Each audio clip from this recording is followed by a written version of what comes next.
Good morning students. आज हम chapter first start करने वाले हैं जिसका नेम है food. Where does it come from. जो फूड है वो कहाँ से आता है। तो मैंने यहाँ पे कुछ जो अंडरलाइंस कर रखी हैं तो उसको आप ध्यान से समझना, और मैंने कुछ डेफिनेशंस भी ऐड कर रखी हैं जो आपको बुक में तो नहीं मिलेंगी, थोड़ा सा आपके लिए ईजी हो जाएगा समझने के लिए। तो सबसे पहले यहाँ पे देख सकते हैं फूड की डेफिनेशंस है। Anything which we eat to live is called food. जो कुछ भी हम जीवित रहने के लिए खाते हैं वो क्या होता है, फूड। और इस चैप्टर में बेसिकली 8 टर्म्स को समझाने की कोशिश की गई है, तो उसको हम एक एक करके समझेंगे। अगर हम खुद से भी मिलाएं तो डेली लाइफ में क्या हम डिफरेंट टाइप्स के फूड खाते हैं, ठीक है। किसी दिन हम किसी चीज़ की सब्ज़ी खाते हैं, किसी दिन चावल खाते हैं, किसी दिन फ्रूट्स भी खा लेते हैं। और अगर अपने दोस्तों से आप पूछो तो वो भी डिफरेंट टाइप से फूड खाते हैं, है ना। तो इस प्रकार से हम कह सकते हैं कि वैरायटी ऑफ फूड्स हैं, ठीक है। अगर आप दिल्ली से पंजाब की तरफ बढ़ेंगे तो वहाँ पे रोटी क्या होती है, ज़्यादा मिलने लग जाती है, जो राइस की क्वांटिटी होती है वो कम हो जाती है। और अगर आप ईस्ट की तरफ जाओ यानी कि बंगाल की तरफ जाओ तो उधर क्या होता है, चावल और मछली ज़्यादा मिलने लगती है। तो बहुत तरह के फूड्स हैं। अब चाइना में है, वहाँ पे अलग अलग फूड्स होते हैं, लेकिन सभी के जो अंदर न्यूट्रिएंट्स हैं वो सेम होते हैं। और न्यूट्रिएंट्स का जो चैप्टर है वो आपका सेकंड चैप्टर है, तो उसमें आपको अच्छे से समझ में आएगा कि न्यूट्रिएंट्स है क्या। तो अब यहाँ पे देख सकते हैं इंग्रेडिएंट क्या होती है, इसकी डेफिनेशन देख सकते हैं। द फूड मटेरियल्स और substance that are combined to make a particular dish.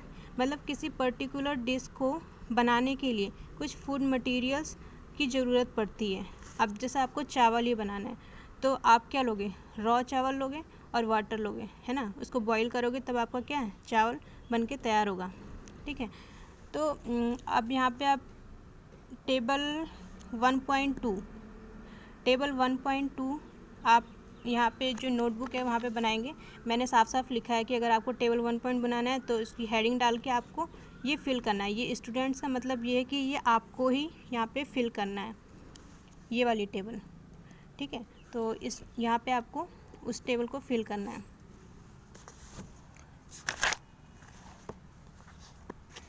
अब सवाल आता है कि so where does these ingredient come from.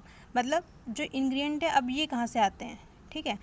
तो आप देख सकते हैं कि जो राइस होता है वो उसका भी एक क्या होता है, पैडी प्लांट होता है। यहाँ पे इमेज आप देखते हैं कि ये जो इमेज दिख रही है वो पैडी प्लांट है, और उसको हम ट्रांसपोर्ट करते हैं फिर हमारे पास आता है, ठीक है। तो ये एक क्या है, प्रोसेस है। यहाँ पे आप टेबल 1.3 में ये देख सकते हो कि इन फूड आइटम दे रखा है, इंग्रेडिएंट दे रखा है, इसके सोर्सेज मतलब ये कहाँ से आ रहा है। देखो अगर आपको इडली बनाना है, ठीक है, तो इडली बनाने के लिए आपको क्या क्या चाहिए, राइस, उड़द दाल चाहिए, साल्ट और वाटर, ठीक है। अब ये सोर्स कहाँ से है, मतलब राइस है, इसका सोर्स क्या है, प्लांट, यही पैडी प्लांट, ठीक है। जो उड़द दाल होती है वो भी क्या है, प्लांट्स ही, वो भी एक पौधा ही होता है। सॉल्ट जो होता है वो क्या होता है, सी वाटर से आता है, और वाटर एक सोर्स का एरिया कहीं से भी आपको मिल जाता है।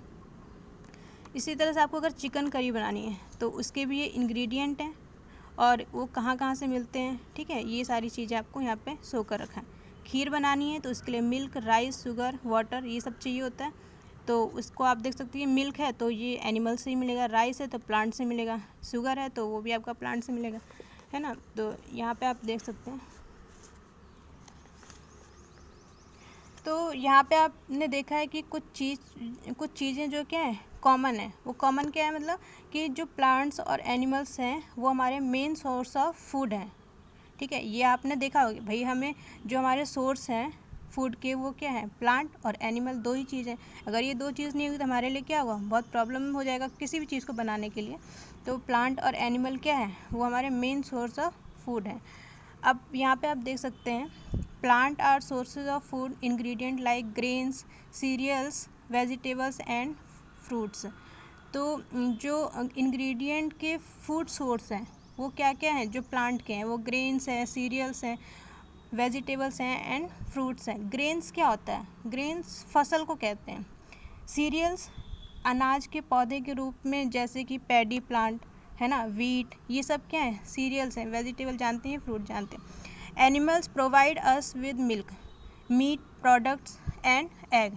तो जो एनिमल्स है वो हमें क्या प्रोवाइड करता है, milk, meat products and eggs. ये सारी चीज़ें हमें क्या कहाँ से मिलती हैं, एनिमल्स से।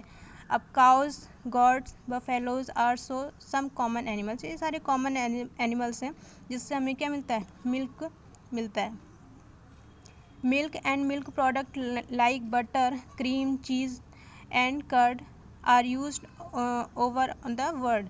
मतलब ये सारी चीज़ें जो मिल्क से मिलके बनती हैं, ठीक है, तो इनसे कुछ चीज़ें क्या बनती हैं, बटर बनेगा, क्रीम, चीज़ें, ये आपको सबको पता है कि जिसका हम यूज़ भी कर रहे होते हैं।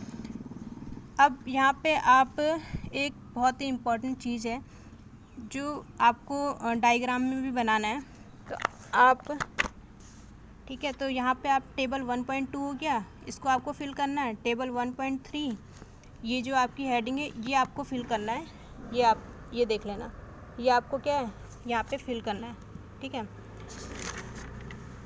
अब जो लास्ट पॉइंट वही जो मैं आपको बता रही थी कि आपको ये डायग्राम जो है किसका, पार्ट्स ऑफ प्लांट का डायग्राम आपको यहाँ पे हेडिंग डाली और आपको यहाँ पे बनाना है, ठीक है, ये वाला। तो यहाँ पे आप देख सकते हो जो प्लांट के पार्ट्स करे गए हैं वो 2 टाइप में किए गए हैं, ठीक है। पहला रूट सिस्टम, दूसरा आपका शूट सिस्टम।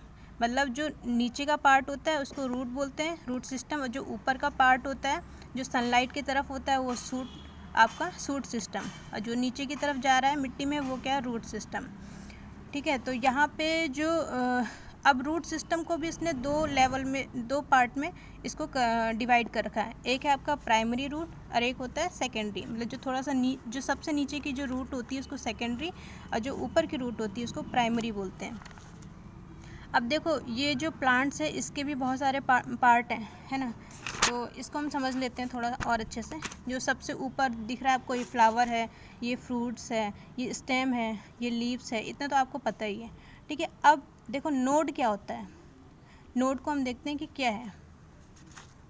ये जो नोड है यहाँ पे एक स्टेम है और उससे कोई एक नया स्टेम जो निकलता है, मतलब आप देख सकते हो एरो कि एक स्टेम है ये वाला और उससे कुछ एक क्या है, नया स्टेम निकल रहा है, तो उसको हम नोड कहते हैं, ठीक है। मतलब दूसरा स्टेम निकल रहा है उसी नोड, उसी स्टेम से, तो उसको हम नोड बोलते हैं। अब इंटरनोड क्या होता है, इंटरनोड आपका होता है कि 2 नोड, ठीक है, 2 नोड के बीच का जो डिफरेंस होता है, डिस्टेंस होता है, सॉरी, 2 नोड के बीच का जो डिस्टेंस होता है उसको हम इंटरनोड कहते हैं, ठीक है। अब बड, ये बड क्या चीज़ है, ठीक है, तो मान लीजिए एक स्टेम है ना, अब वहाँ से एक नया स्टेम और निकल रहा है, ये छोटा सा दिख रहा है आपको, यहाँ से क्या एक नया स्टेम और निकल रहा है, तो उसमें क्या, उसको बड बोलते हैं, मतलब इसी को हम बड बोलते हैं, ठीक है। तो अब रूट्स के मतलब आपके क्या, ये 2 पार्ट आप जान ही गए है ना, तो इसको आप थोड़ा सा और अच्छे से समझ लेना। यहाँ पे पिक्चर आप बनाओगे, इसकी फिगर बनाओगे अपने नोटबुक में, तो इतना आप ज़रूर कर लेना। जो मैंने आपको बीच बीच में फिल करने के लिए बोला है वही आपको क्या है, करना भी है, यानी कि होमवर्क उसको आपको पूरा कंप्लीट करना है, ठीक है। तो मैंने आपको पढ़ने के साथ साथ आपको होमवर्क भी दे दिया, तो आप प्लीज़ अच्छे से आप इसको कर लेना।